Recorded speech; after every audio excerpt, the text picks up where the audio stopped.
have many immigrants, but most of them are from Haiti. So the focus in our presentation will be about Haitians. We have several guests from me. I am not from Brazil. I am Colombian. We have Colombia. There are a lot of immigrants here. But in the first time of this program, Simon is going to talk about their experience here, and then I'm going to talk about a context in what migration to Brazil from Haiti, and to speak about a female experience. Okay? My English is not very good, but I think that you are understanding, no? Okay. Good afternoon, everybody. So my name is Simon, I'm from Haiti, but I'm going to speak a little bit Portuguese because we have some people there, from Brazil, and I'm going to present them. After I'm going to speak in English because I probably something about my experience. I've been living in Brazil for 4 years, about 3 years in Lajeado. So I think it's important to present some people who are very important for us in the city.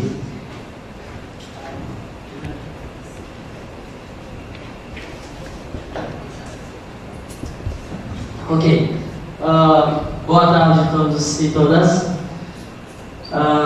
Eu estou muito feliz de estar aqui. Eu quero só apresentar alguns brasileiros que estão aqui. Nós temos um grupo de haitianos. Hoje eu vou falar em inglês, porque a maioria fala em inglês, são americanos, estudantes. Mas só vou apresentar a secretária. Nós vamos ter a oportunidade de falar, porque o tempo está indo embora, não sei. Depois vai ter questões, vocês podem interagir também, mas para economizar o tempo só vou apresentar rapidinho cada que está aqui que eu convidei. Okay? I just have some people that I want to present. First we have the ex-secretary, Ana Alexeio. Okay? She is the ex-secretary of the assistants, because I work on the assistant. I think I'm going to talk about that in a few minutes. We have our pastor, Naia Manuel Lopez. Okay, she's a pastor because we do a social work, and then we have a church where we help people. We are the people who have faith. We have faith in God, and we have a church where we meet every Sunday, or I can say every week. So yeah, I think that it's important to talk about that because we really believe in God. And we have a Yuko. He is the secretary of Cine. I think that I'm going to talk about Cine, what Cine has to do in Lajeado. I think it's important to know that. And we have some Haitians because we have an organization. We have Abjus is the secretary of our organization. We have Valerie, okay? We have Valerie, is one of the members of the organization. And we have some others Haitians there. I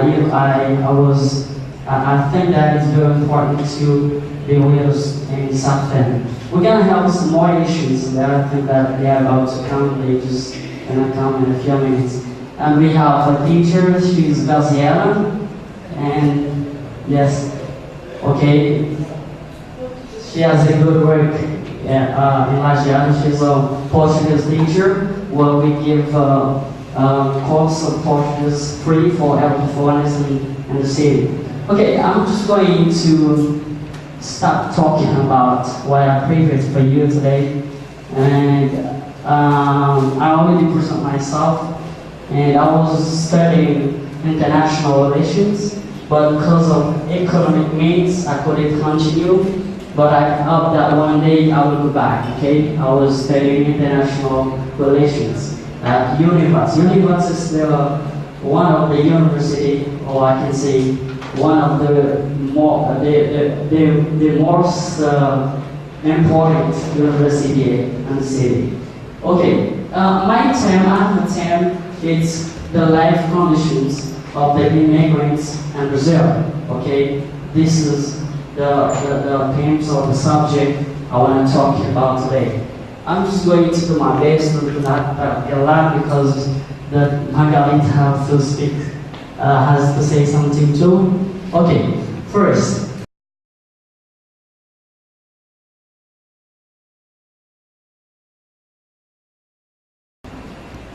This discrimination that you are talking about, how do you relate to the fact that there is generally from the racial discrimination in this country beyond migrants from Haiti or migrants from Nigeria?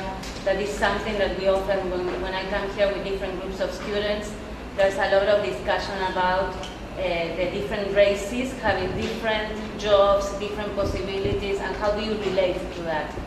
When you are talking about feeling discriminated as an Haitian, how much do you think it has to do also with the racial discrimination present in this area or in the country generally?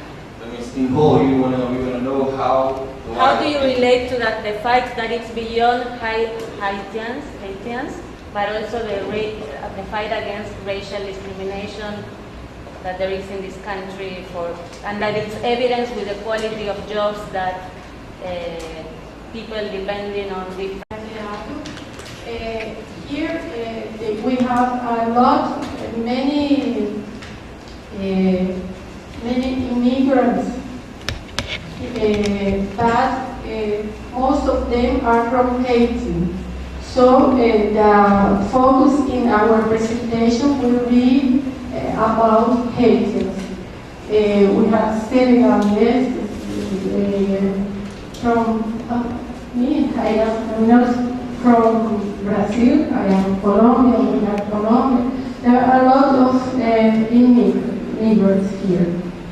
But in the first time of this program, Simon is going to talk about their experience here, and then I'm going to talk about a context in what migration to Brazil from Haiti, and to speak about a female experience. Okay?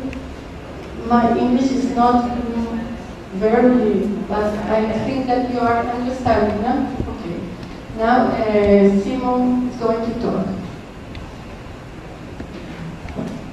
Good afternoon, everybody.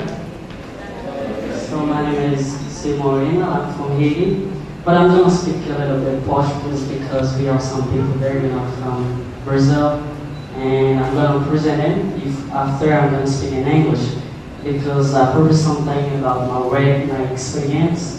I've been living in Brazil for 4 years, about 3 years in Lajeado. So I think it's important to present some people who are very important for us in the city.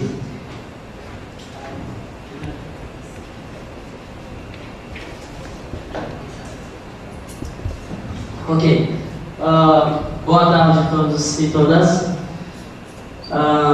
Eu estou muito feliz de estar aqui. Eu quero só apresentar alguns brasileiros que estão aqui. Nós temos um grupo de haitianos. Hoje eu vou falar em inglês, porque a maioria fala em inglês, são americanos, estudantes.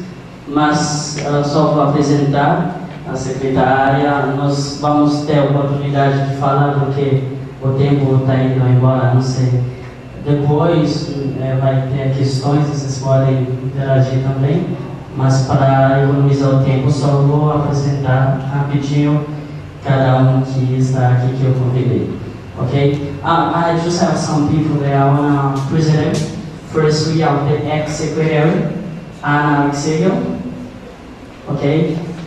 She is the ex-secretary of the assistants, because I work on the assistant. I think I'm going to talk about that in a few minutes.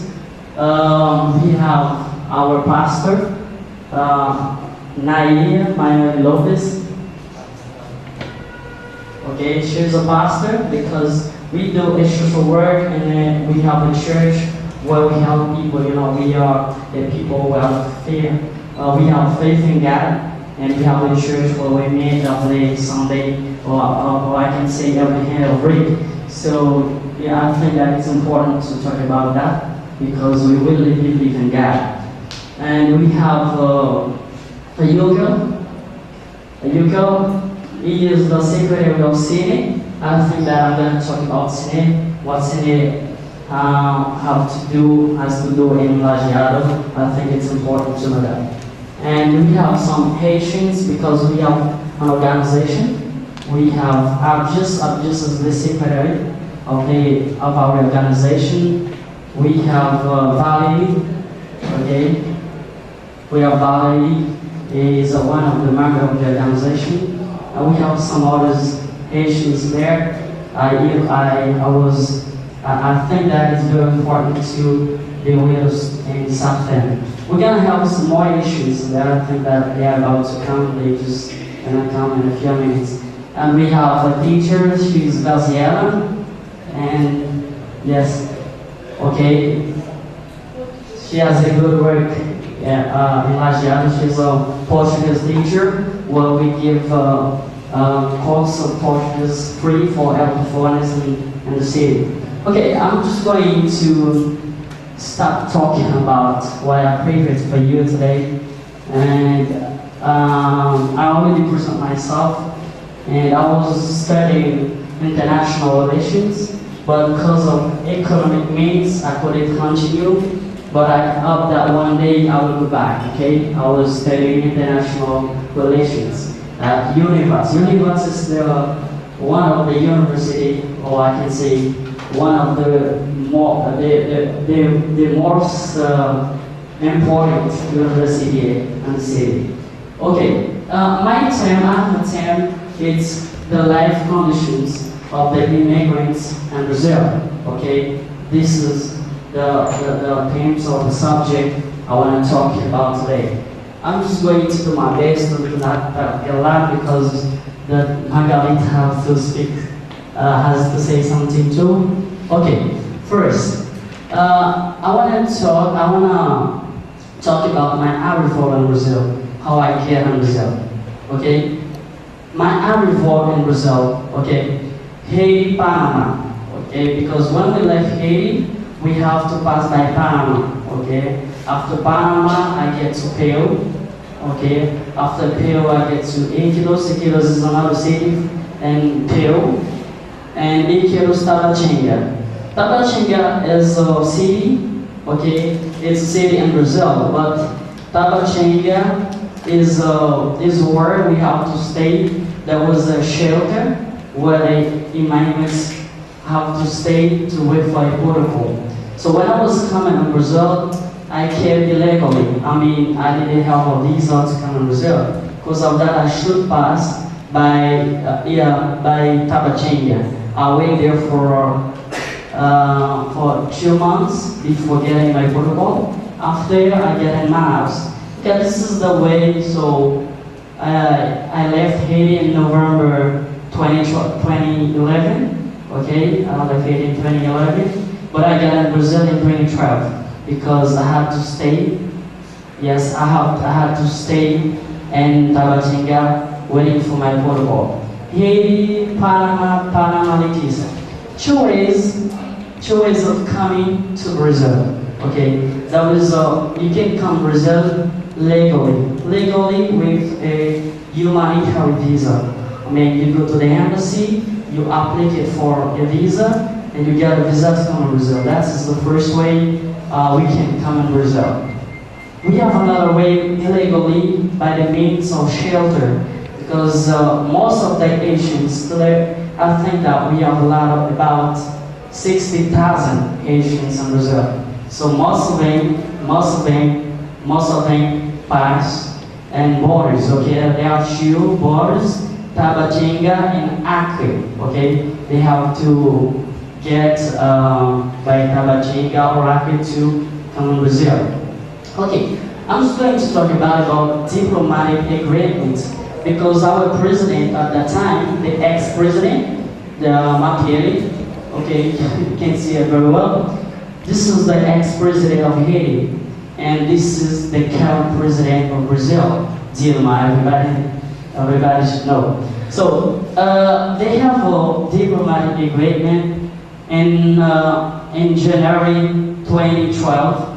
In January 2012, Dilma went to Haiti to have a diplomatic agreement with our government just to give opportunity for Asians to come in Brazil legally, okay, to come with a visa, a humanitarian visa. I'm just going to talk about immigrants or refugees. Immigrant is a person who makes a conscious choice to leave the country to seek a better life elsewhere. For example, Haitian, okay? Because we Haitian, we are migrants or immigrants because we leave Haiti because economic means, not because we have work, not because we have political problem. We are in Brazil because we were looking for a better life. Okay, this is our subject in Brazil. Our purpose in Brazil is to seek a better life elsewhere.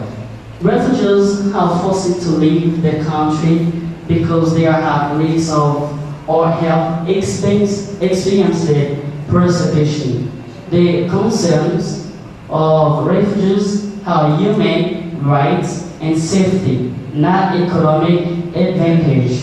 Okay, for example, we have Indian, Syrians, Nigerians, and so on. We have some Bangladeshi, some people from Bangladesh, from Ghana, a lot of refugees in Brazil. Okay, this is a different. We Asian, we are there because we're looking for a better life. Okay, but refugees, they leave the country because they have political problem, war, and so on. Legally with humanitarian visa. This is the first way you can come in Brazil. You have to ask a visa and the embassy in any country, United States, Haiti, you have to ask a visa and you can come with, talking about legally with a humanitarian visa. I mean, we are Asian. When after this earthquake in 2010, you remember about earthquake in Haiti. So the country was in a bad situation. But after the earthquake, the country get bad, or I can say get worse.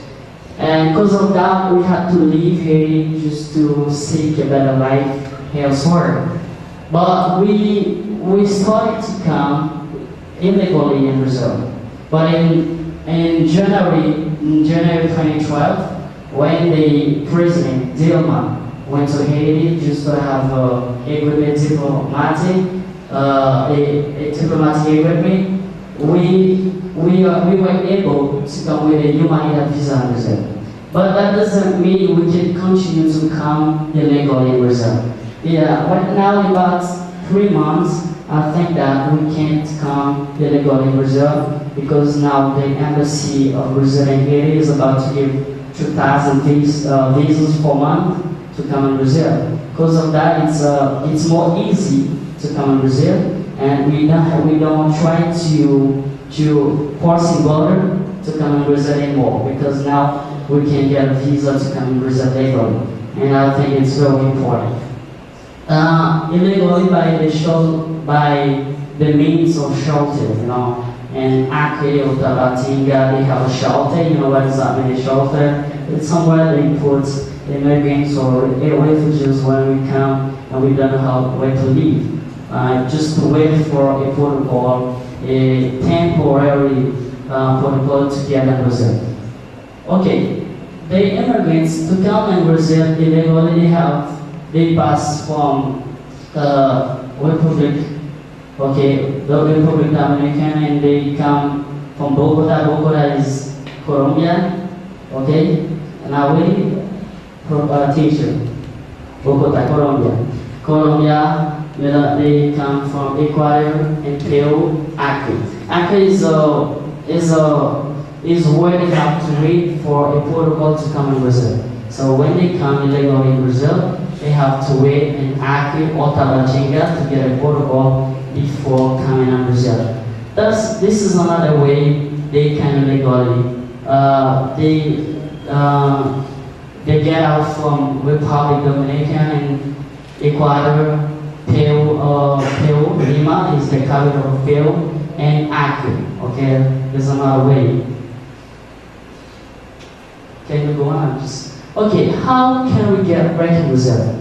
So our purpose in Brazil is to work. This is the first purpose that we have, to work in Brazil. How we can get work in Brazil?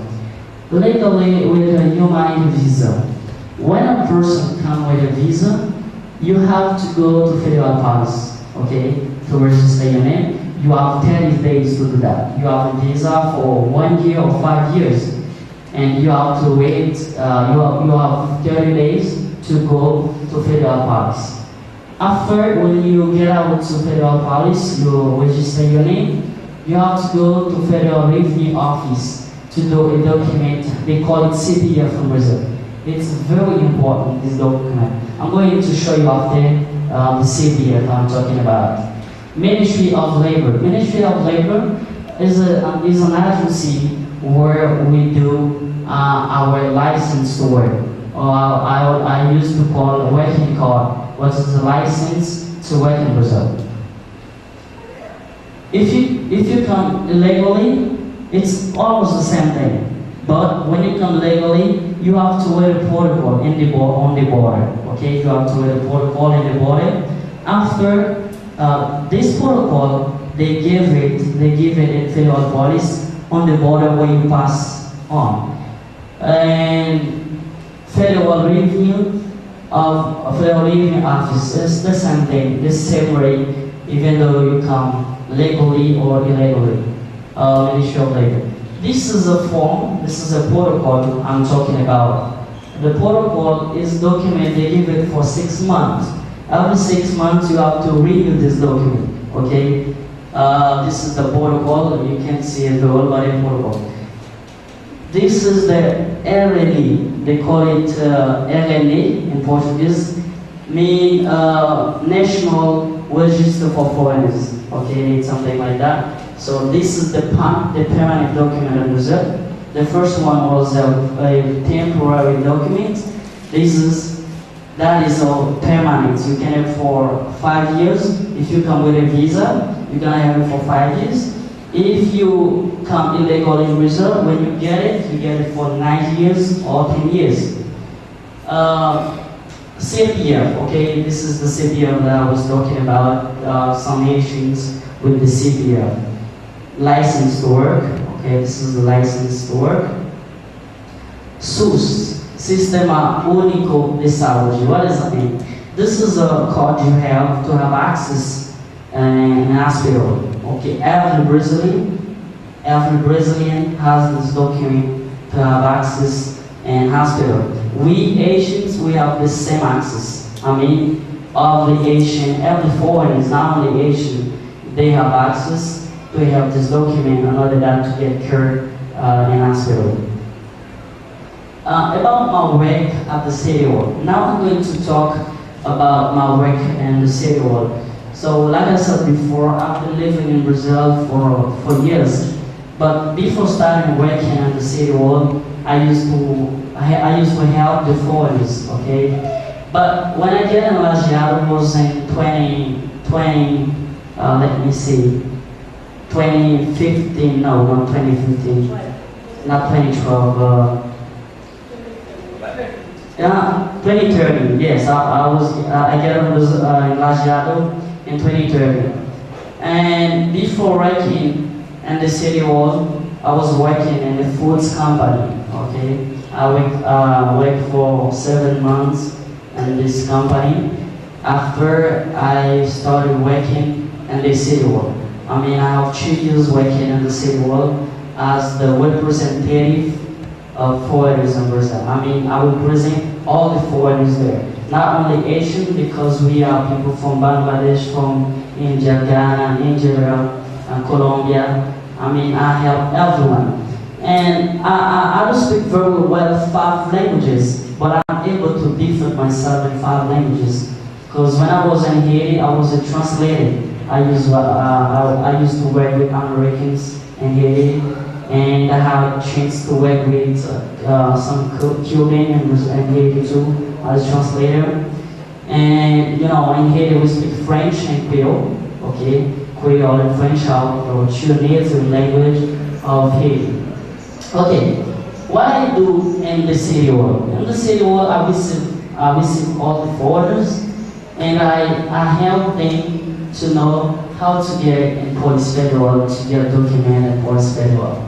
Federal Revenue Office to do the CPF, because without the CPF, you can do nothing in Brazil. Okay, the CPF is very important.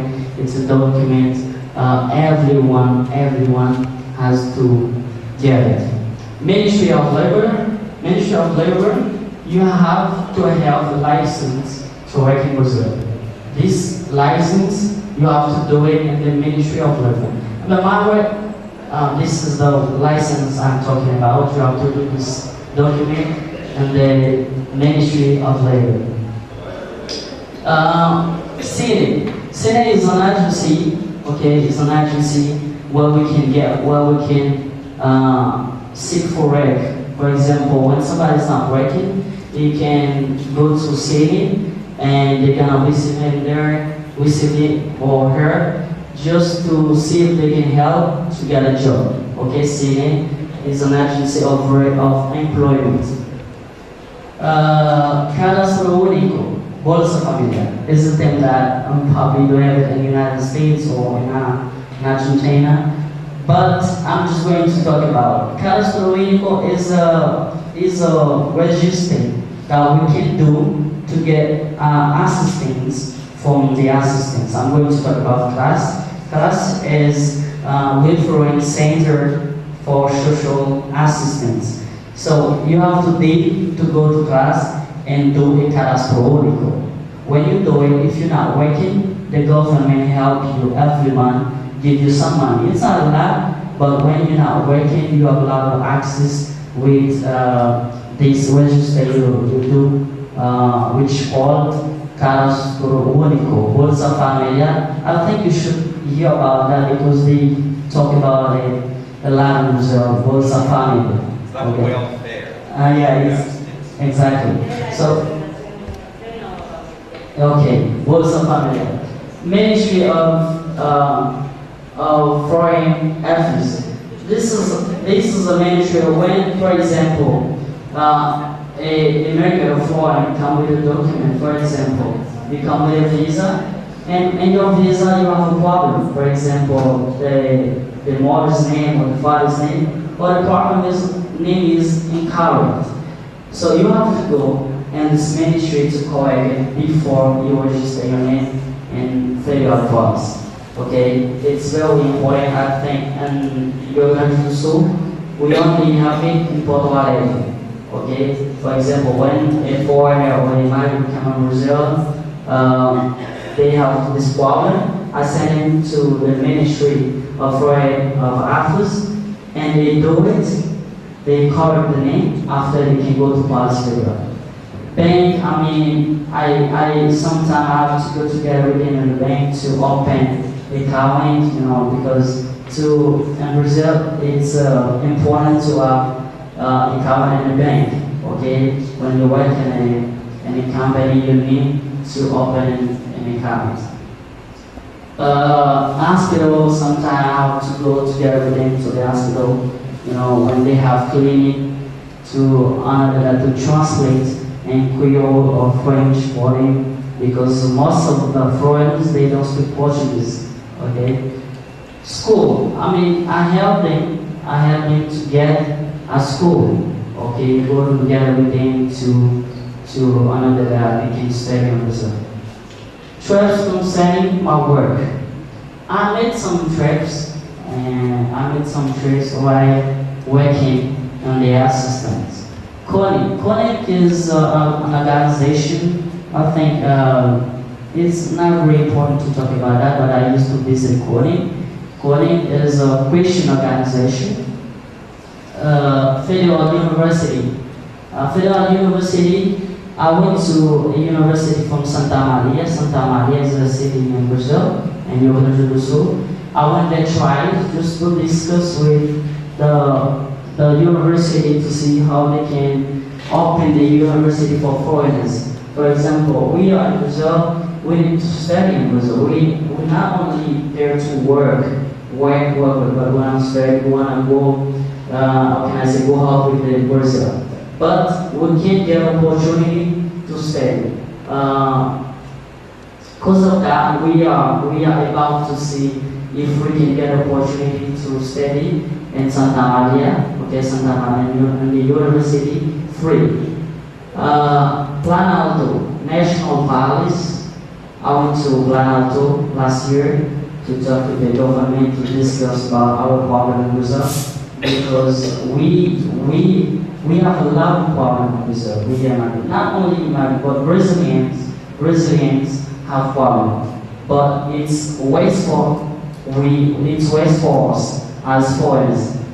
And Chamber of Deputies, I went there last year twice. I went there to discuss about xenophobia, to discuss about racism, because some Asians, they are going through a bad situation. Sometimes they get discriminated by the Brazilian people, and now we are about to, we have another law, another law. It's I think that they discussing about it in the Chamber of Deputies to see if they can better the situation of the foreigners in Brazil. Because the law of foreigners in Brazil was since dictatorship, since 1980. Now they are about to vote another law, immigration law, to see if they can better the situation in Brazil. Legislative Assembly. I went there twice. It's for the same reason, trying to see how we can better our situation in Brazil as foreigners. National Conference. I participated last year, not last year, 2040, and conference, national conference.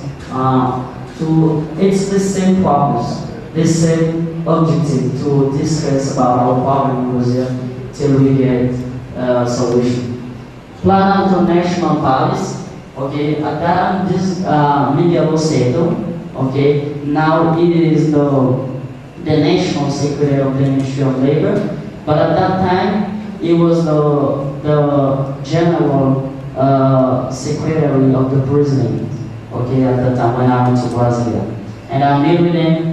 This is a letter that we done, we Asians, Senegalese, Nigerian, we did a letter, and I gave it to him to say our problem in Brazil, what we're going through in Brazil. This meeting was in the palace, in Planalto Palace. This photo was in the Chamber of Deputies when I went there to discuss about racism and xenophobia. This is when I went to Federal University in Santa Maria. This is the principal of the University of Santa Maria. This is my book. I'm going to talk about it after I write a book. Me and Margarita and I, we write a book about my story, about my work in Brazil. Exploits already made. In Lajeado, we have the city hall, we have the university, we have a lot of entities who help us to get some help, and I'm going to talk about some. Integration meeting with the mayor. The mayor of Lajeado is a good one because every time we call him, he always responds. He has no problem with us, always participating in our meeting. I think that it's very important. Marriage. I'm going to talk about that. Not a lot because I have to finish. Portuguese course, we give free Portuguese course for foreigners, and 20 2014, okay, I started a course in Portuguese class, and with the foreigners, I gave them Portuguese class free. Cultural programs. So we made a cultural programs in a public place in the city. It's very important because it's not easy to do that in Brazil, to get chance to do cultural programs in a public place. Multicultural show at Univers. Last year we had, in December, we had a multicultural show at the university to show our culture, to show what we know about dance, about sing, and it was very nice. I made it with several entities. I'm going to show you the photos. This is the mayor, Mr. Smith, when we had an integration meeting. He was there talking and said that he likes the foreigners, you know. And he does, not only say that, but he does because his work is very important for us in the city. This is the ex-secretary, so it's not the secretary, but the ex, I'm not sure it's over there. So I can say this is a model for us, you know, a social model, because she helped a lot, you know, to get some help in Brazil. This is the sports secretary, this is the health secretary. I mean, we have help in the city, but it's not, how can I say, it's not everywhere. It's a single case, because in Brazil it's not easy to get a Asian working in the city world. It's very, very complicated. Go ahead. This is the photo we've done in the integration meeting. This is a wedding. It was very, very difficult to get known in Brazil as foreigners because the accent documents are very, very complicated to get those documents. After talking with some authorities, they're talking to see how we can change the situation. Finally, we get this. This is a George. His name is Johnson. Okay, he gave authorization to get married in Brazil. All foreigners now, all Asians, they can get married without problem right now in Brazil. But it wasn't like that before. It was very complicated. Portuguese class, okay, this is Univers Portuguese class, okay, where we give Portuguese course for foreigners there. This is a meeting that we done with some teachers from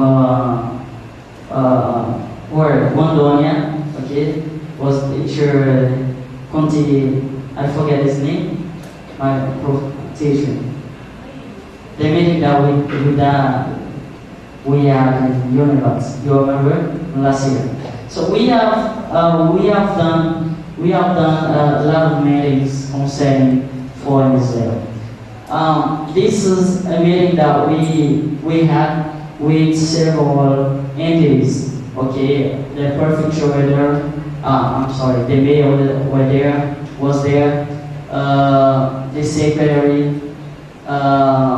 This is the secretary of labor in the state of Rio Grande do Sul. A lot of people were there in this meeting to discuss about immigrants' problems to work, problems to get work in Brazil. So we always have these groups talking about that to see how we can better the situation of the foreigners in Brazil. Asian Church. It's very important to talk about that, to talk about Asian Church, because when we get in Lajeado, the first groups, Haitians, who got in Lajeado was in 2012. Okay, after in 2030, I get there too. We had Apostle, okay, Apostle Nay Lopez. She was a pastor. She was there. She got out because she couldn't stay. and she gave us a church where we can meet together. And it's very important for us because we are Christian. Most of the Asians are Christian. And this is just the coordinator of the church. We have Jonah is another member of the church, and this is Simon, okay? And this is the church, the people. Today we have about 200 Asians every Sunday in the church, worshiping God. And it's very important, and we really believe in God, because I think it's important to talk about that too. My Facebook, okay, this is my book, okay, Sonhos que Modelizam o Imigrante Haitiano. This is the title of the book in Portuguese. This is Simon, this is Margarita. The book was written by Margarita and Simon. This book talking about my story from Haiti, and my work in Brazil, how I get in Brazil, all the work that I've been doing in Brazil for years. So I think I talk very fast because Margarita is talking, you have to go out. But I have a lot of things that I could share with you guys, with you, but I can continue because of that, because Margarita want to talk. After that, you can questions. If you want to know something more, you can questions for me. I've just, the English very good, answer some question.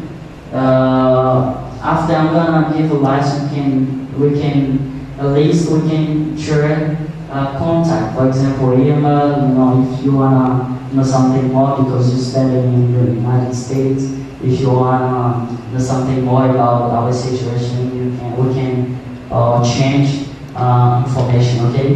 I think it's all. Now I'm gonna give the opportunity to Margarita, okay, the teacher.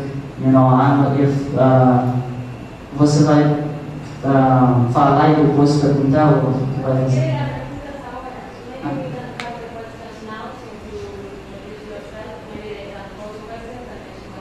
Alright, no problem.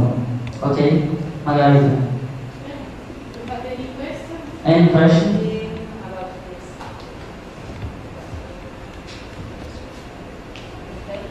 Yes. In your opinion, do you feel that these immigrants, or Haitian immigrants and other immigrants, face the same or different issues when they come to Brazil?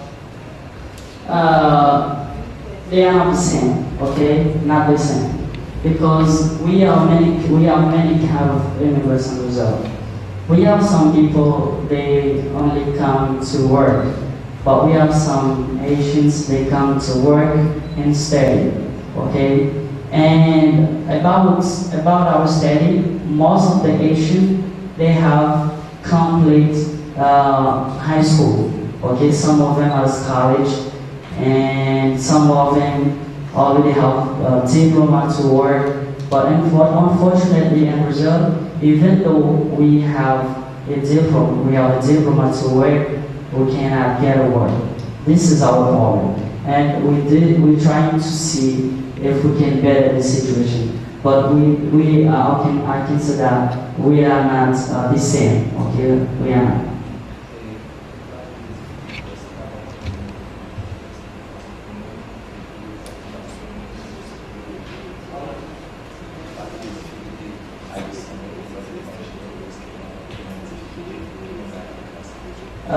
About the Asian, we have immigrant Asians. They are immigrant. They live in Brazil in another situation because they have a humanitarian visa or protocol. But refugees have the same thing. Okay, it's the same problem for all of us. For Haitians, Nigerians, it's the same thing. There is no different. We meet the same problem in Brazil. The same problem to get working, the same problem to get studying. It's the same problem.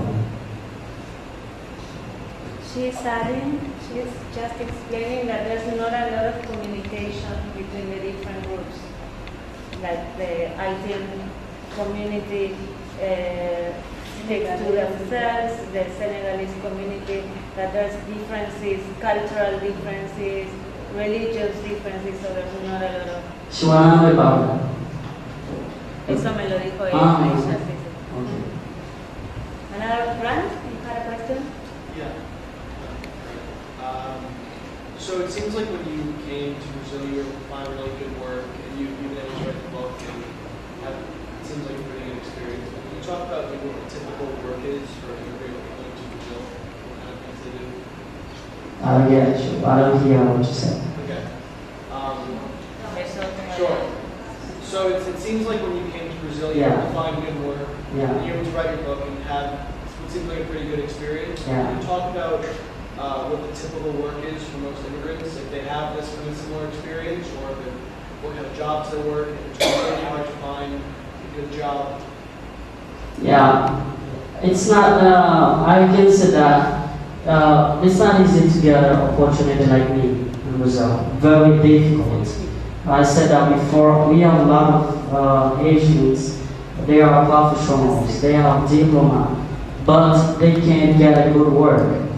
I can say that I get this opportunity because in Lajeado, the city where we are now, it's a different city, or I can say the government is different.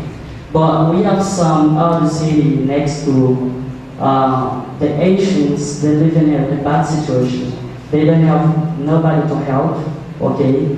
They can't get a good job, even though they have college, they cannot get a job.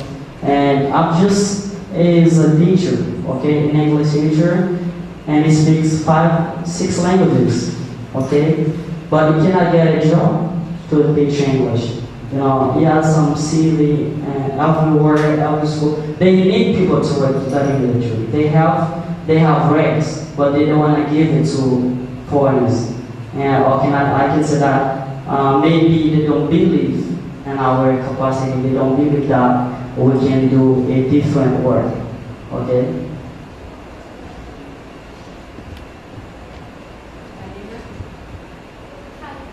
Why did you and other Asians decide to come to Brazil as opposed to another country? What? Why did you specifically come to Brazil? Why? Because you said why I prefer to talk about the Asian in Brazil. No, why you chose Brazil. Why I choose Brazil? To tell you the truth, I didn't choose Brazil. I didn't choose, but I had no choice. Okay, because I was working as a translator. Okay, after the 8th grade, I get lost my work and I couldn't get another job. And I have my wife, I have a daughter, I'm married, I have 2 kids now. And without working, I can take care of my family. Because of that, I had to leave. And at that time, Brazil was open for Asian. It was the country was open for everyone. Because of that, I came in Brazil. Not because I had to choose Brazil, because I didn't know nothing about Brazil. Okay, we didn't know, not only me, all the Asians, they didn't know nothing about Brazil, but they don't have another choice. They don't know what to do because they are working there. You know, you should know about our situation here, you know, political problem and economic problem. They have to leave the country, but they don't choose Brazil. After, I'm just gonna say something too.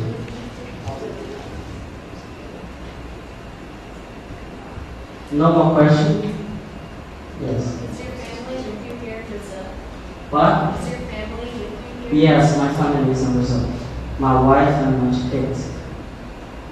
Is that normal to travel with your whole family to Brazil, or is it usually the men traveling and sending money back to you? What say?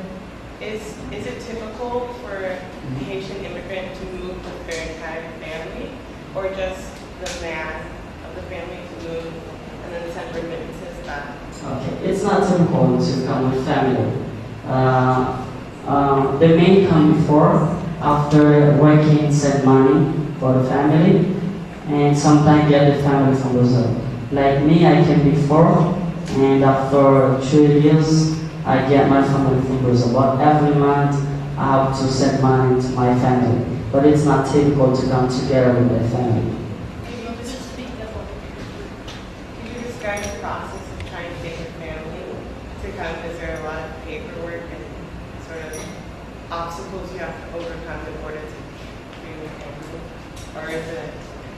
To get the family in Brazil, for example, if I live in Brazil and I want to get my family, I just have to do a letter, okay? I do a letter and send it to my family, my wife, my kids, and they have to go to the embassy. They need a passport, and they have some documents they have to do, and Haiti after, they got a visa to get in Brazil. Because the diplomatic agreement between Brazil and Haiti is more easy. Because of this agreement, it's more easy to get documents from Brazil. I just want to say something about your question. What is your name? Alena. All right. Thank you. Good afternoon, everybody. My name is Étudiants. It's a pleasure for me to be here. I just want to add something about her question about choosing Brazil. Really, no one has chosen Brazil to live, because right after the earthquake, everyone comes here on their own just to better their life conditions. But what happened was the country was completely destroyed economically. The youth didn't have anything to survive, and some that had some jobs lost their jobs, and we didn't have any factories and companies so that we could continue with our family, maintain our family. What did we do? With the help of this diplomatic agreement, everyone saw Brazil as a way out, as a way to get their life better or to mend their situations. But no one knew exactly what they would find in Brazil. Only what we saw in our mindset is to mend a situation that was going to, from bad to worse. This is what we did. And everyone came here on their own personally. When we came here, we met here, we made friends here, and we tried to live together as a nation in the country. What happened right now to us, the greatest difficulties that we have in Brazil is that we couldn't get involved, until now we can't get involved in the professional market. And though we have capacities, we have intellectual qualities, we have made professionals among our community, but the problem is we are calling that a way, we are calling that racism, but it's not a kind of racism that we can compare to a social exclusion, but it's a racism that they don't believe in what we can do. So for them, is that as Haitian, as we are from a destroyed country, everyone comes here to look for better lives, but in production conditions. But they really don't believe that we can get involved in universities and in the marketplace, in the market community. That's why when we go to a university, when we are explaining our situations to them, they already ask, they sometimes, not sometimes, but all the time they ask us if in Haiti, there's car in Haiti, or is there television in Haiti, there's internet in Haiti, there's a fan in Haiti, there's car in Haiti. When you say that, I'm a teacher, really? You are a teacher. So, is there any university in Haiti that is for them? Haiti is a place where nothing good can come from.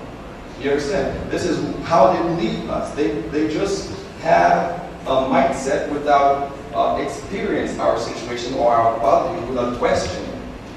only talking about Haiti is talking about disqualification. This is why they don't, this is the worst situation that we are passing by in the country, is that our qualities are not really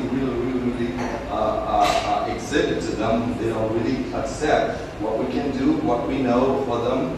We just can work in a manual or in factories, but as a production a helper, but not really as a professional, independent, intellectually or socially. Thank you. No more question? It's all? Okay, thank you very much. Now I'm gonna give.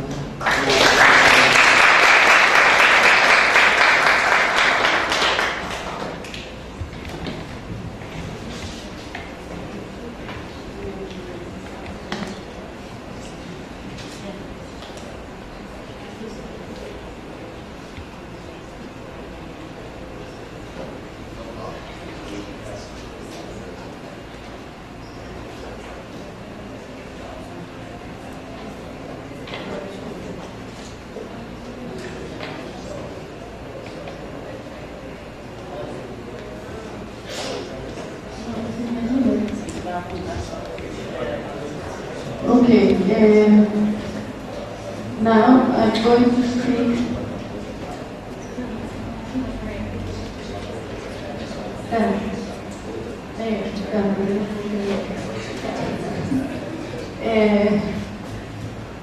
I'm going to speak now. I'm going to present. I am Margarita Rosa Gaviria. I am anthropologist. I am a teacher I teach at University this is a university here in Lajeado. I am from Colombia, but I'm 25 years living in Brazil. So, I am going to speak about a research. We are from 2030. We began a research about migration, Haitian migration.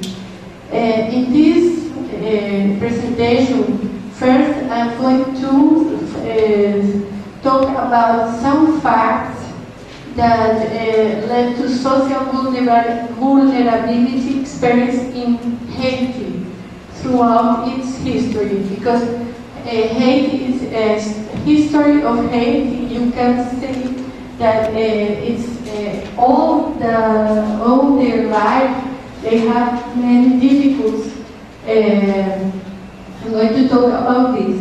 Second, I want to talk about some social and geographic characteristics of this region, because here what they are saying is so difficult, because people here are German and Italian migrant descendants, and they feel like Europeans, like Europeans, and it's so difficult because when you see somebody a different race, they feel it's too, they are so close. And then I want to talk about a family experience, something about the difference between the situation of females here in this experience. Okay, I'm going to historical construction of social vulnerability, genocide of Indians during Spanish colonization. They were first there was a genocide.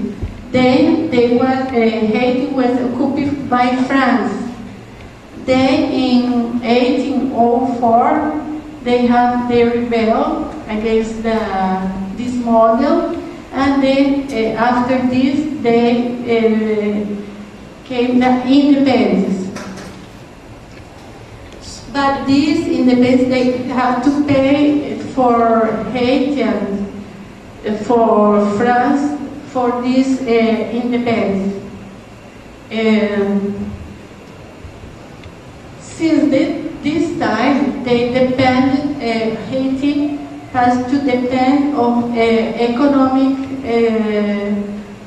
began to grid powers, began to reflect, and this, the economic dependence began to reflect in Haitian political instability. Divisions and confrontation between Haitian political factions led the United States to occupy Haiti from 1950 to 1934. Because of this political instability, since 1993, Haiti has received 5 supporting peacekeeping missions. The last one is the MINUSTA. It's coordinated by Brazil. It started in 2004 to last 6 months, but it completes a decade. 2 decades. He's saying that now it's going to continue. This mission was accused by Haitian social movements of repressing social protests and perpetrating human rights violations, sexual abuse of young men and women. The earthquake of January 2010 helped to enhance American influence, sending 20,000 Marines to control Haiti. This disaster renewed international interest in Haiti, expressed by several international summits focusing in Haitian reconstruction.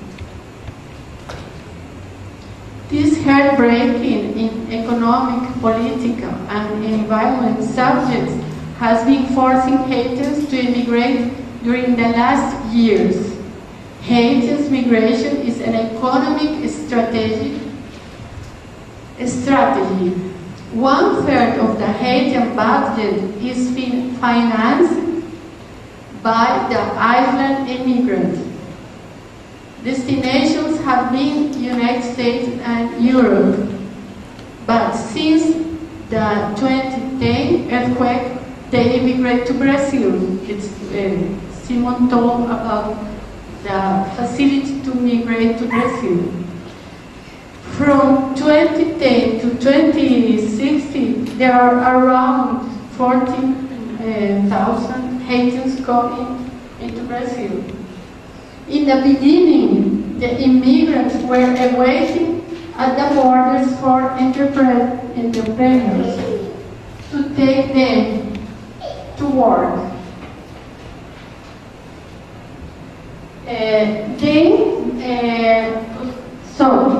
They were waiting in the borders. Haitians were waiting in the borders for the interpreters that called them. I know that Sim was one of them. Some interpreters of the south of Brazil went to the borders and negotiated. So some of the enterprise some companies of these regions went to the borders and negotiated the coming of Haitians. They come to this region. What I am going to talk about some social and geographic characteristics of this region. In the beginning, they were occupied by indigenous people. Until the arrival of the Portuguese, these lands were sparsely populated. In the 19th century began a colonizing project in Brazil. In this historic context, first arrived German immigrants who occupied the lowlands of the Taquari Valley, and later Italian immigrants who occupied the highlands. These descendants, they recreate their original culture with pride, with an ethnocentric position. You know what is an ethnocentric position? In the 1970s, small farmers, because these regions were occupied by farmers, the mechanization of agricultural production, this situation changed. And they, in this context, grow agricultural industries in the production of chicken, pork, and milk. Haitian migrants came to the Vale do Taquari, south of Brazil, since the end of 2012, where in recent years there has been decreasing the labor force. I want to say that this negotiation with the companies was because here these companies need labor force.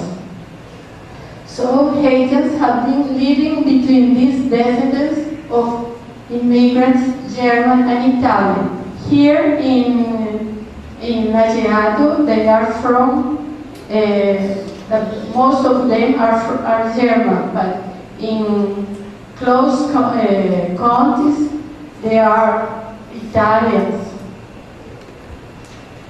Okay, now also, for women,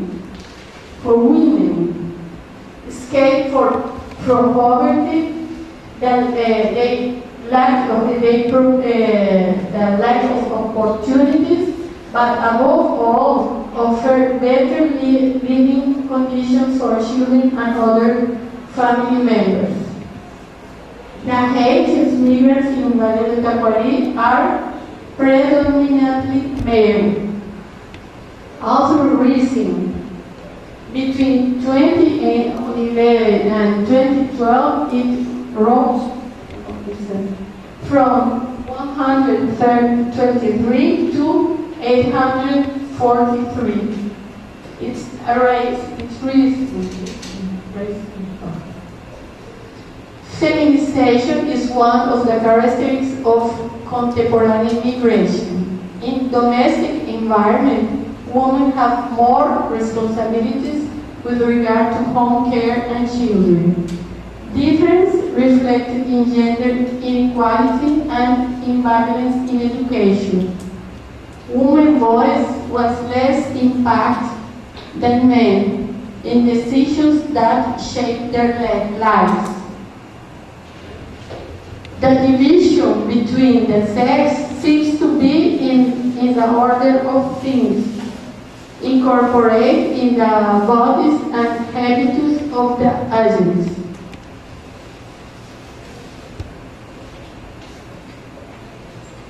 The emphasis on feminine immigration shows that migration among women stands out as a family project. These projects, migration projects for women, it's a family project. It's not an individual project. Supported by transnational, Machel says, the family should be thought as one of the structural elements of transnationality. Family is a structural element. Migration follows the life of families for generations. This is important because migration is part of the life of these families. Their father, mother, in all their families, they have experience of migration for another countries. Many of them, you know here, some of them migrate from Ecuador, Venezuela, and other countries. These shows that migration is an experience that follow their families. There are several reports current immigrants in Brazil about separation of parents who migrate to the United States. Many of them have their parents or grandfathers, parents in the United States. When they migrate to the United States, family, they separate. It is noted that in some cases, this is not the first migratory experience, is what I say. Some Haitian immigrants, women in Brazil, are divorced from his companies. The cause of separation is the immigration of partners to other countries. Sometimes the partners migrate to another countries, they migrate from here, those states separate. However, transnational families not necessarily lose the links when placed in new social contexts. Family groups include all persons involved in migration situations, men and women, children, adults, who goes, who stays, who returns, who roams. It's one of the characteristics of this situation is that family is transnational. All members are from the family, who return, who stay. Family are those that organize, plan, and execute the flow between two or more places. In the decision of women to migrate, different members participate. Fathers, brothers, husbands, or partners gather money to finance women's trip. The expectation is that once installed on the foreign place, send money to sustain the family who remain in Haiti. There is an inseparable relationship between family and diaspora. Family structures in Haiti, extended family play an important role in shaping the social morphology of the diaspora. You know, if you understand this. Family structure in Haitian extended family. You know what's extended family? Play an important role in shaping the social morphology of the diaspora. Family members who live apart from each other help together by creating some kind of sense of collective well-being and unity, even when crossing national borders. They still get together, even crossing different borders. Women are in different positions within the transnational family. We identify 4 different situations as immigrants. First, they immigrate with their husbands. Second, they immigrate after a period of separation husband, which once said in Brazil, saved money to finance the trip of their.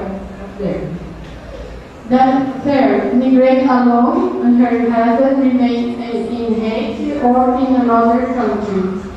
And the fourth, they are single or divorced, arriving alone. Some of them marry with Haitian immigrants who know in Brazil. I never see some women, Haitian women, married with Assyrian. In all of these situations, it is observed that immigrant women have children. Some are children of her current husband, others not. Most of them live one or more children in Haiti with close family members. lack that financial means to bring them, because they have lack, they don't have resources to bring their children with them. Also, this migration project aims to improve children's lives. On them falls also, this migration project aims to improve children's lives. On them, on women, falls an emotional charge. They feel it's emotional charge. Since it implies living for long periods away from their parents, children have to live long periods away of their parents.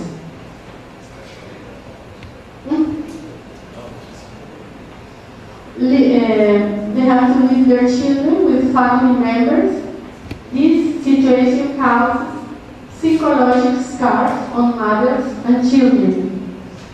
That situation generates the orphans of migration.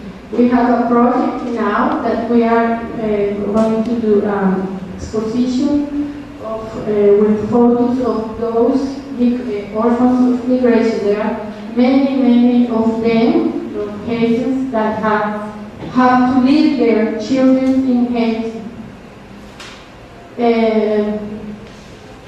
In this migration process, frustrations are had because the money they earn in Brazil is insufficient to be here, to support themselves, and to send money to their family. They have many frustrations. Women feel immense pain because they cannot contribute as they would like with their families. They want to send money to their families and they can't do it. The problem is going worse year by year, as from the beginning of this migratory flow in 2012 until 2050, double the price of the dollar in Brazil. Now, the dollar is so expensive, and so many of them can't send money for their families in Haiti. Biggest frustration is of those who don't get jobs. Many of them don't get jobs. They come from here and they don't have. To be diaspora implies, especially from the point of view of those who remain, to have money and be a successful person economically. Therefore, all people who remain in Haiti, all the diaspora, they are expecting that they send money and they be successful economically. Also, communication through the internet and telephone with family members in Haiti are ways to reproduce the link in the transnational family. Different from other researches on immigration, which had its heyday in the early decades of the 20th century, in this migratory process analyzed here, around 2 or 3 years, the crossing still hurts. Feelings and emotions are contained in shocked voices. Following Sayad, when living in another society, suffers more or less deeply according to contact forms, experience, and individual sensitivities that are consciously or inconsciously. Haitian women carry an intense pain that manifests in blocking language learning. Many of them, not all, don't speak the other language. Is a way to keep the origin culture and ties. They have this don't learn. This recalls the ideas of several parties when indicate the two phases of power expressed in the use or disuse of a language in a migratory context. On the one hand, the power of local society to impose a language to migrants.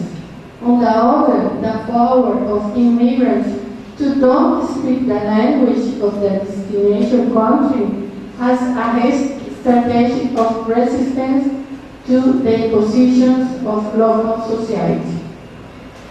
With this, I finish. There are many things. The only thing what I want to say here is that there is different and family experience are different than male experience. The way that they live the migration are different. If you want, I can send. We have a paper about this subject. I can send the paper. It's writing in Portuguese, but I think that it's easy to read. I am going to stop here because I know that you are tired, but all what I want is to show some historical condition of the vulnerability of haters, story of vulnerability. Some characters of this region that are not, I am immigrant also, and I know that it's not easy to be from another country here because they feel European. They don't say I am Brazilian. They say I am Italian or German, and they born here. We have many things to say, to share, but I think that with this, it's I don't know if you want, if you have any questions.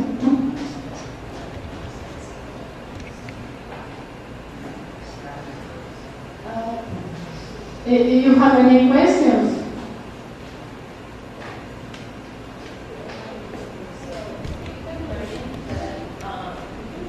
Sometimes visa migration is used as a way to escape the kind of like cultural or family impositions that they have within the culture that they're growing up in. So they use migration as a means of being more independent and having more autonomy. Is that the same process here? Is that one of the considerations that Haitian women have when they're choosing to migrate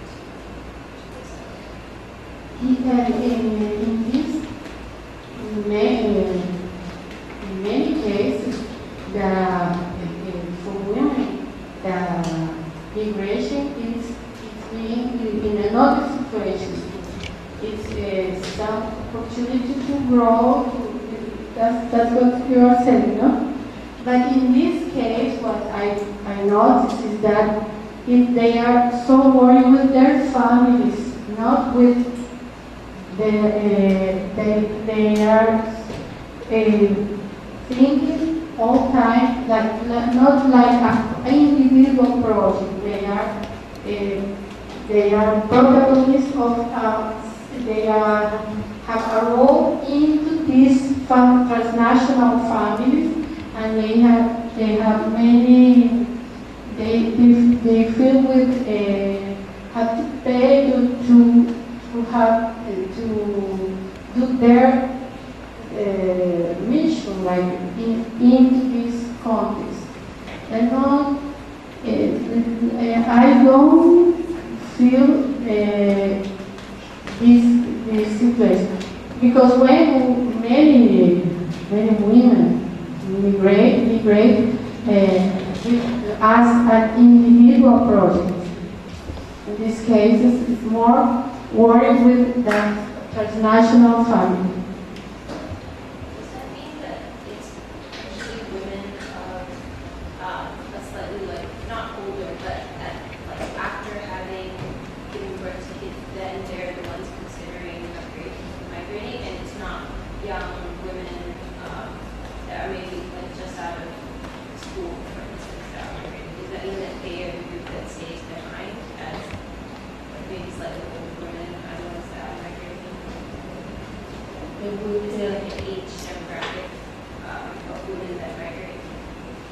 woman who immigrate. La edad. Mhm. Más o menos la edad. They are around 20, 30, different ages. From 18 to 40. Okay. I was wondering why young women who perhaps don't have family responsibilities aren't the group that's migrating. No, but all of them have.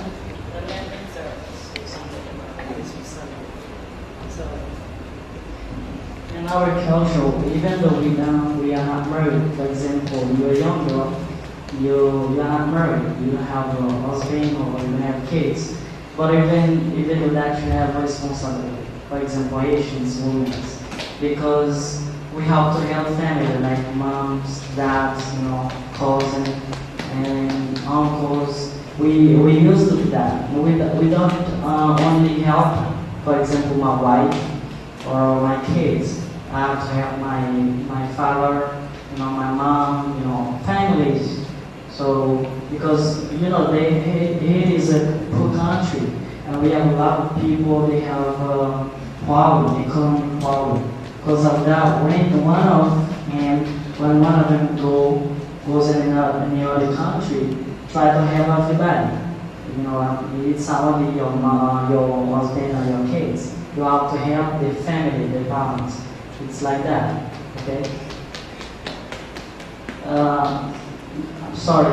Ex-secretária, não quer realizar alguma coisa? Deixa eu falar bastante, eu acho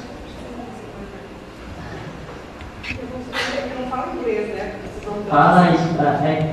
She is the ex-secretary, but I think it's very important to share something with you because, like I said, she is a model, social model for all foreigners in the city. If you want to say something? Só dizer que a gente sempre se preocupou bastante com vocês, com os haitianos e com os outros imigrantes, e que a gente só não faz mais por vocês porque a gente também não tem condições, né? Que o país está passando por uma crise, o município também, né? Mas a gente, na medida do possível, tenta atender as necessidades dos imigrantes de Lajeado. She said that they can do more for the immigrants, but they feel very mad. They feel very mad with the immigrants there because we come from any other country, and they know the situation of immigrants in Brazil. Because when we get in Lajeado, they try to help, especially the ex-secretary. She always can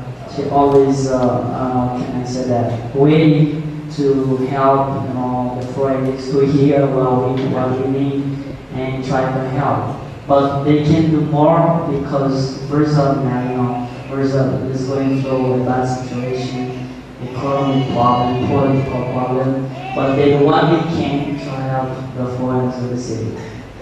Okay. Okay, any questions for me? What types of jobs would those have? Okay, they work in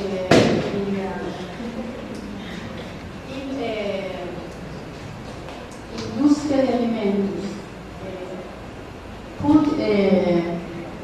food company, food they say to me, no, Naila, you say to me that you work in the Universidade da Faca. I don't know how to say.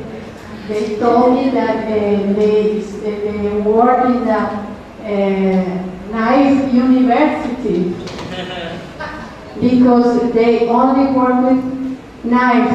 They cut the kitchen, they take out the members of the kitchen. They only need to use knife. They don't need to speak.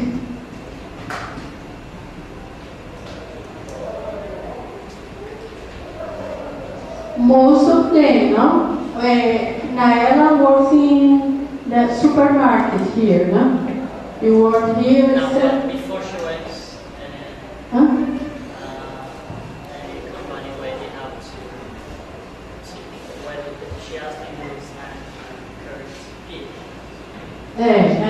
another in another neighborhoods, they have two porks, pigs. They have to kill and cut. This is the most of them work in this kind of jobs. This kind of jobs. One or another.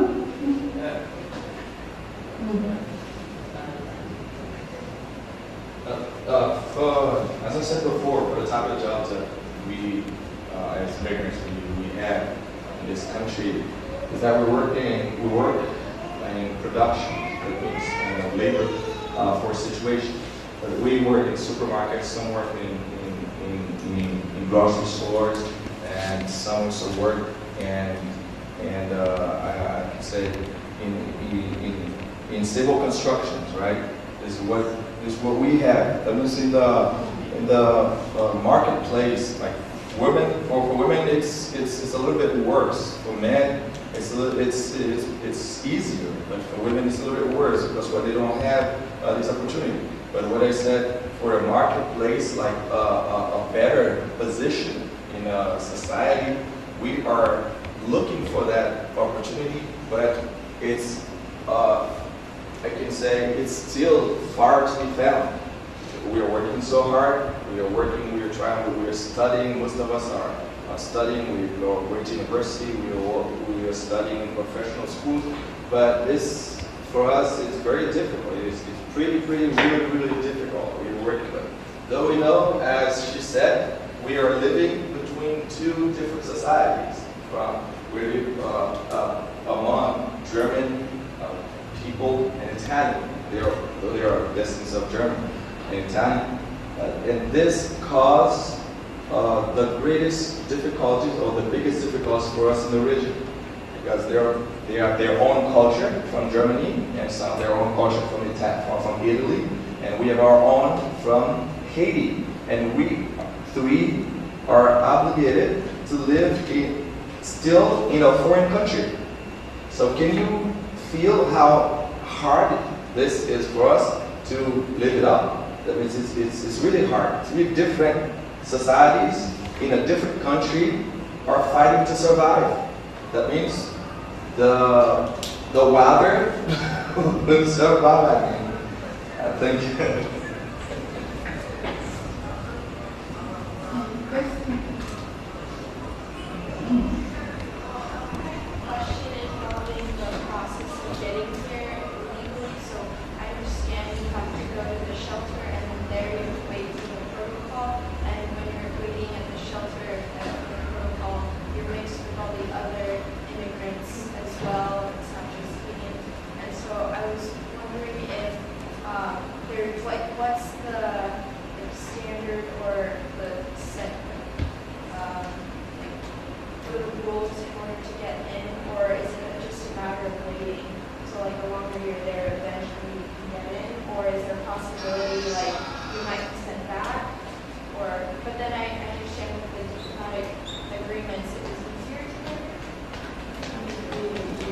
They can stay here the time. Yeah, there's like a possibility that they should be sent back. To return and get back.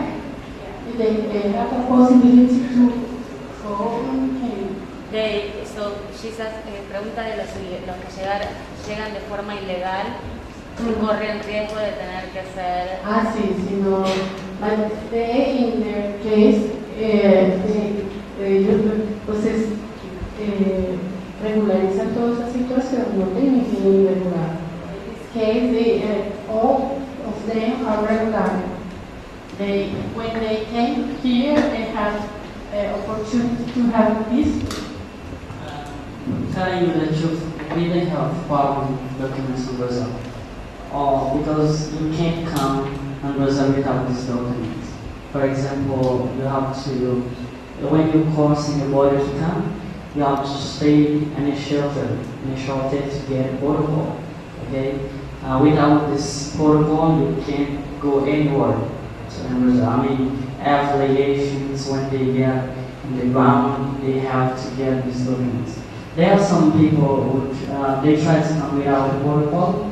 I used to meet some people like that.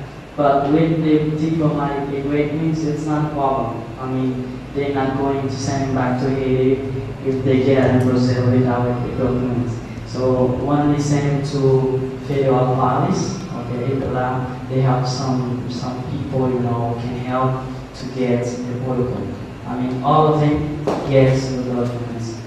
No, that was a case. There was no, can I say, till now we don't have a case like that. Send somebody back to his country because of the documents. Unless it backs up, unless it goes Unless it's accident, because the government, no problem. You get in Brazil, you get the documents.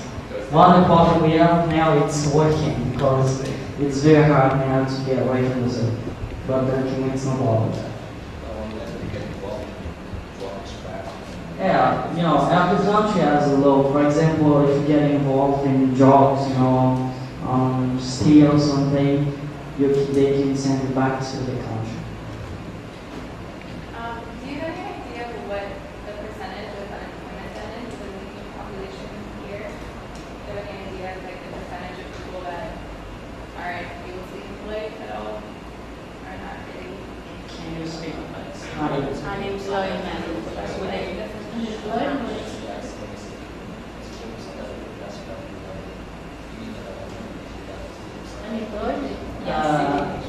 Asian, it's about 60,000 Asians.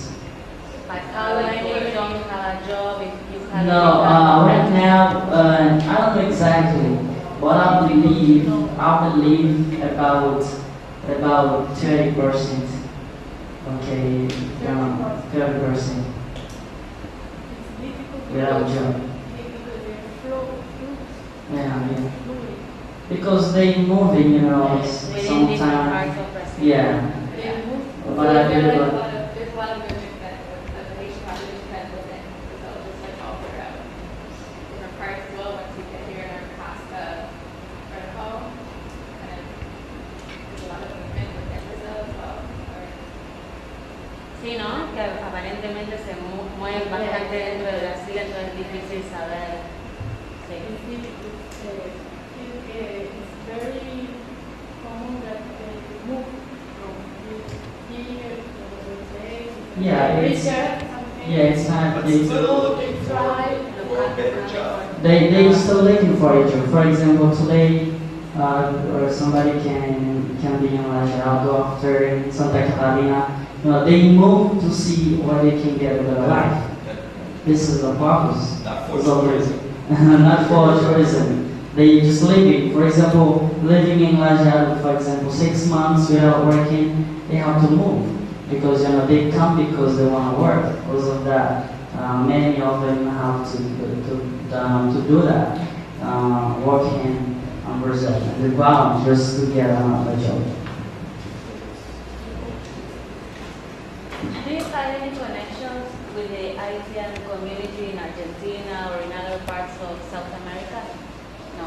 And Because there's also Haitian, an important Haitian community in Argentina. Do you have any connections with no, them? I don't have any connection. Just wondering if there No. was any kind of. Maybe you've already explained this, but can you talk a little bit about the legal versus illegal ways to come into the country? Because it seems like there's a legal way for everyone to get in. Whether you're getting a long-term 5-year document or one of those very temporary ones, there are still documents. So even the illegal immigrants are still coming in with a document, with a protocol document from the Brazilian government. So I don't know if that question's clear or... You want to know about, for example, people who come legally or illegally? Right, so when people who come illegally, The conclusion, I don't know if you want to know about the details of the papers, but the result from what I understand what has been telling is that even if you don't come with the legal documents, because of this protocol, that there's this agreement between the Haitian government and Brazil and Dilma, eventually everybody gets a legal possibility. So that's not the case that people are rejected. So maybe they come they have not done the paperwork back in IT, but they come and they do it here and eventually they remain. It's not that they run the risk of being deported, particularly because of this agreement. Only thing, when you have the protocol, the difference, it's a difference. When you have the protocol, there are something you can do in Brazil. Okay, for example, in some states in Brazil, you can't open an account in a bank without your permanent document. Without the permanent document, you can try. You can even try, but when you have protocol, you try to try. For example, you go to travel to Haiti to get back. It's very complicated. But with the permanent visa, with the permanent document, it's more easy for you to leave. To, for example, if you wanna do a licensed driver. Okay, with the protocol you can do it. There are some documents you can do with the protocol. But even for works, there are some states you can work with the protocol. Okay, for example, in São Paulo, there are a lot of people they can work because they don't have permanency in Brazil, and there was a little bit difference. Here, how many Italians are in this city? How many, more or less? About 700. 700. Yeah, 700. In Lajeado, because they come, every week about 6, 7 every week now. Yeah, because now it's more easy to come with humanitarian visa, because of that. Yeah, about 2,000 visas a month they give you to get a visa. And some, not all, in whole, all of us are Haitians, but some of the Haitians that are here, they don't come directly from Haiti. There are some that have been already in South America. Some were in Venezuela, Colombia, Ecuador, and Chile, and they were around. So they were around working, and we started having a better view. Brazil is right after the earthquake.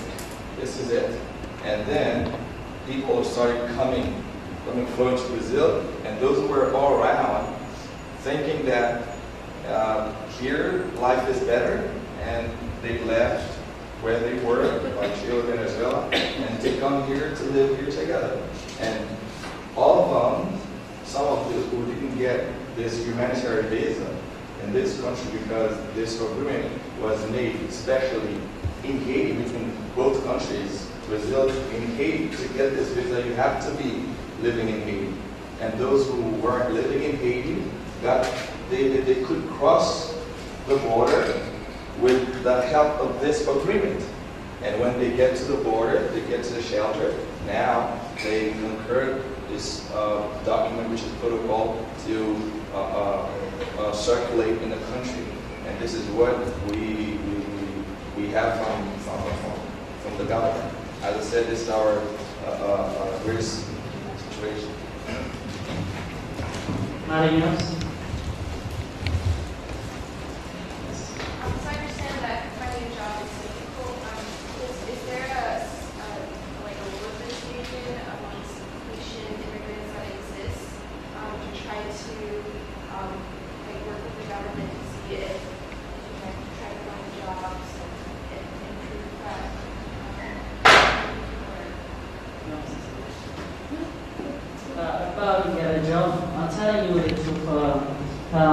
In the beginning, it wasn't difficult to get a job. Okay, from 2010 to 2040, it was very easy to get a job. But from January, let's say right after the earthquake, and everything worsened. In Haiti, it's getting worse after the earthquake. But you say in Brazil or in Haiti? So Here. Here in Brazil. The policies here. Yeah, after the World Cup, I'm not going to say after the World Cup, but after the new government. This was the same day government, Dilma. You know, after 4 years, they had elections, okay, to have another president. But Dilma was elected, okay, how can I say that? We elected for president. Since that time, we get bad. How can I say? We're going through a bad situation in Brazil since January 2014. Okay, about 2 years like 2 years like that without breaking, because they don't want to go for me. There is an opposition. Because of that, they trying to close some companies. They get fired some foreigners, and a lot of foreigners coming now. Because of that, we have a lot of people not working. But it wasn't like that in the beginning. I remember when I got in Brazil in 2012, it was very easy to get a job. I can try where I can choose. I can choose where to work. For example, if I don't want to work in that company, I can choose another one. Okay, that wasn't a problem. At that time, the companies they went to borders, Acre, Manaus, the Amazonas, to get workers to work. But now, they come alone. Okay, the companies, they don't go anymore to get workers to work. But even with that, we can get workers of the. I can say Brazil is going through a bad situation. As foreigners, I can say it's worse for us like foreigners. But in the beginning, it wasn't like that.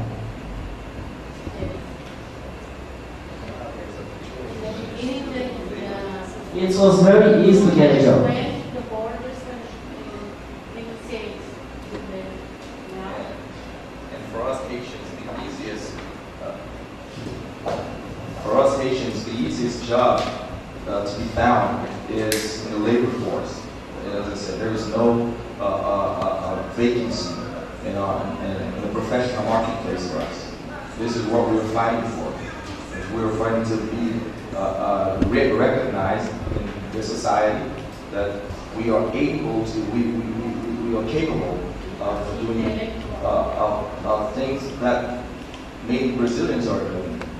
We are capable of learning, we are able to do something. But jobs that are ready or that they have for us is still in the labor force. This is what is available for us. If you go as Haitians, you go to a company and you can see that they put boards, they put information that they are in need for workers, for accountants, for economists, for anything, teachers. They put information, and you go there to apply for this position. When you go there, they say, I'm sorry, we don't have vacancy.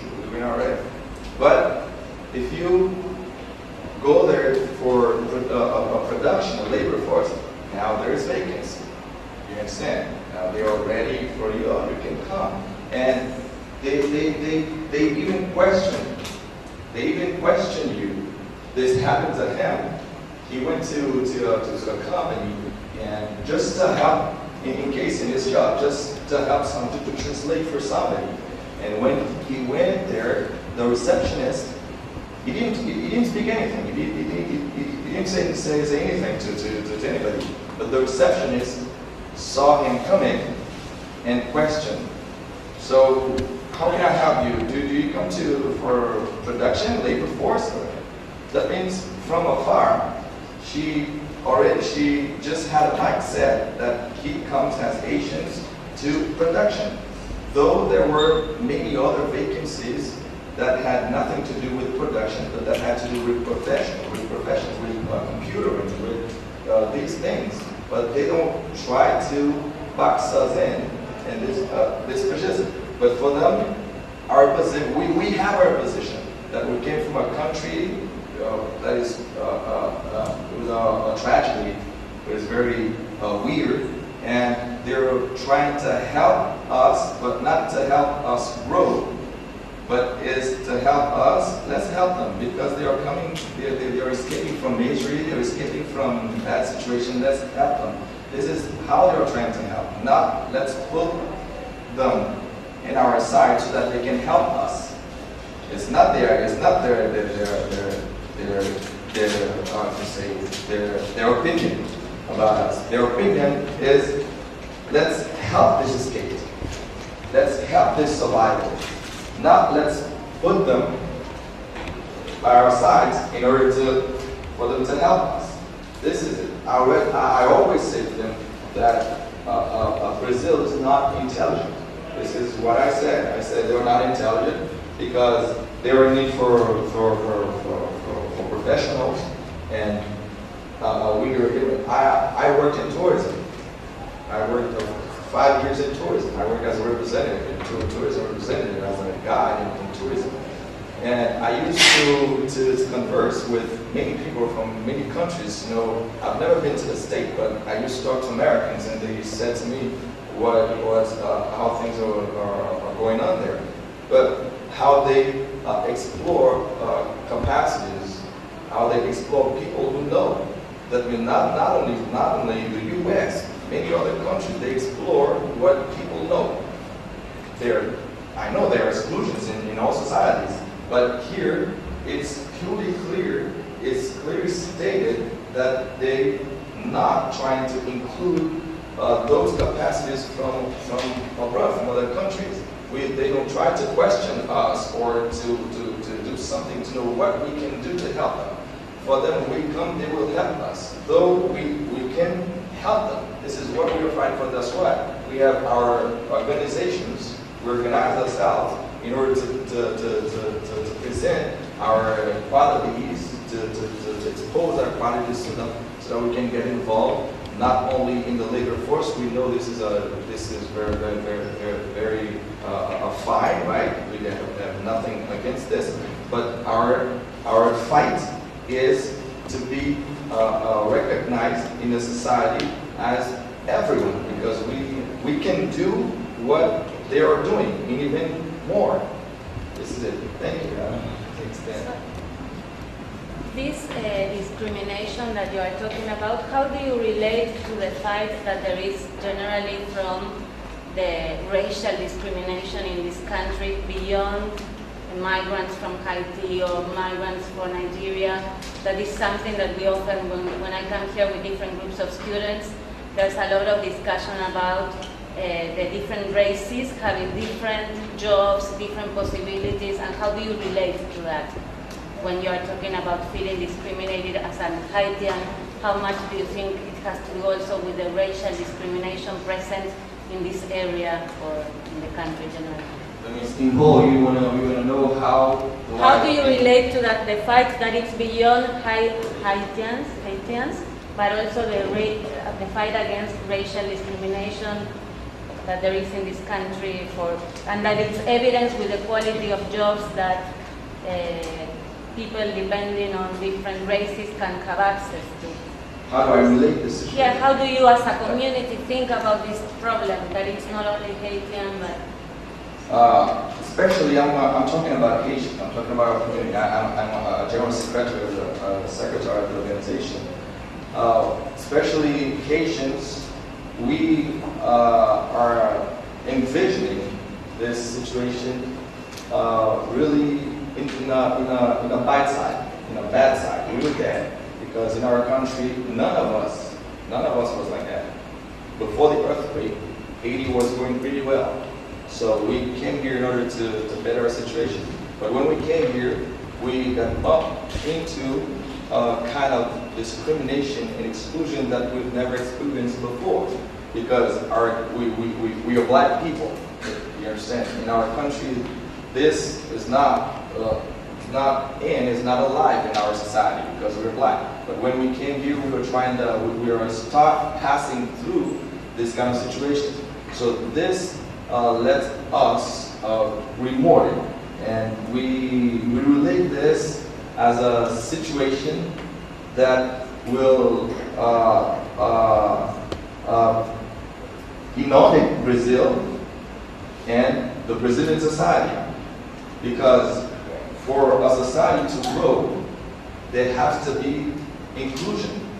I mean, there has to be inclusion. You know what you said? Because exclusion is a weapon that can destroy even the economic system, and that will affect education, that will affect youth, that will affect the next generation, and this start affect our society, and even we have Haitians that are being forced to leave Brazil, and they don't return to Haiti. But they are trying to go further. They are trying to go to Chile, to the USA, to other countries, and some of them get victims of that. I mean, this discriminations, we can say that it causes many, it causes harms to us, not only to us, but to other immigrants. For us that are trying to fight against this kind of discrimination is a little bit better, but for the other immigrants like Nigerians, Syrians, Indians, it's even worse, because this privilege that we have with documents, they don't have it. But we have this privilege because there exists this diplomatic agreement between these countries. But them who got to their country, from the country to Brazil, because of wars, I don't know what's happening, it's even worse for them. But for us, we really discuss this. We really don't like this situation, and we even try to go back to our country. You understand? This is what it causes. It causes harms, it causes psychological, we can say, dismiss. It's really destructive, because we never experienced this kind of situation. You understand? Educational exclusions, and in all areas, even in jobs. Most of us have good jobs in our country. We used to work for money. We used to work in a respectable position. But now, it's not we are not being respected, but it's because we are being discriminated while we are doing something which is right. We are not violating any law, but we are completing law. We can say we are obeying the law, but we are being discriminated, and we don't know what to do. You understand? It's sad. We have to say it. And for us, this kind of relation, we're trying to change it. So we know it's really hard. We cannot, because it's something cultural, or it's something that is Brazilian, that is typically Brazilian. This is what we know. But we don't know when this will go. I think that we have to see things. I want to add something. I think that we have to situate. I think that this context is different than another. If you are in a big city like São Paulo, you are one of most of them. It's different. Like in little cities, this situation is worse. I think so, because you are here. Lajeado is bigger than Encontro, another city, neighbor city next from here. In this place, all what Haitians do are contra social. It's worse. It's worse than here. I want to add I something think that we about have to. We about that. don't have to generalize. So what the Brazilian people think, when they say you're a black person, they think that they trying to discriminate. But for us Asian, we are very proud to be a black people. I mean, we don't have problem when somebody say you are a black man, you're a black girl. Discrimination for Asians is provided from the professional markets, from university, from something, normal, something that everyone has. For example, something I can say rights for everybody. For example, working in the professional market, it's alright. It's not something very difficult like they consider in Brazil. Studying is something normal. We have to study, and we consider that like discrimination. But as the first country, the first black people independent in the world, we don't have any problem to be a black people. But the problem that we have is because we can get opportunity to work in the professional market, opportunity to study. That is discrimination for us. So this is my book that I was talking about, and if somebody wanted, I sell it, but it's in Portuguese. Unfortunately, it's in Portuguese, but you can try to translate it. It's 20. I sell it $20. Okay. This is the book that I was talking about my life and about my job in Brazil. Okay. I think that's all, and I want to thank teacher Evaldo to be.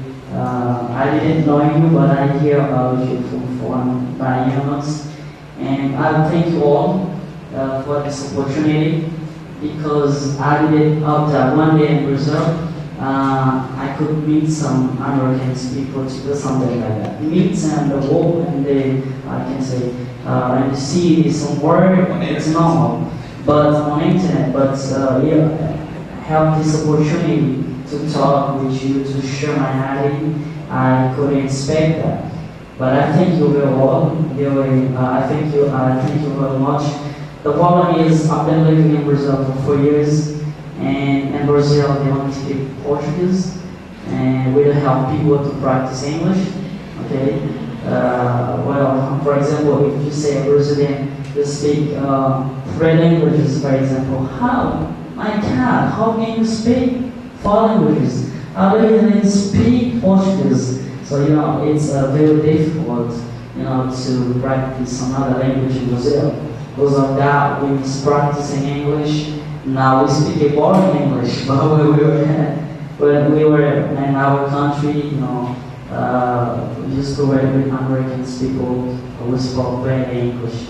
Okay, thank you one more time for.